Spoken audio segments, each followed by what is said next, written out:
So guys, I finished the PC. Actually I didn't. I forgot a fan up there. I don't know what it is. Probably just in my storage closet. Also one of the fans broke at the top. One of the cords just snapped. So I only have two up on the top. So yeah. But anyway,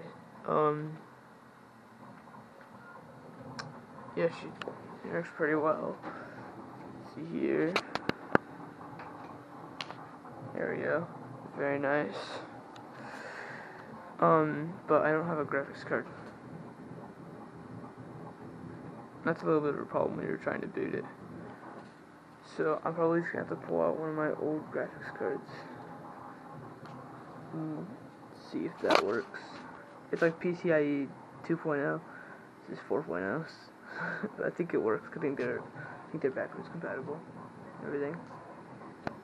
So yeah.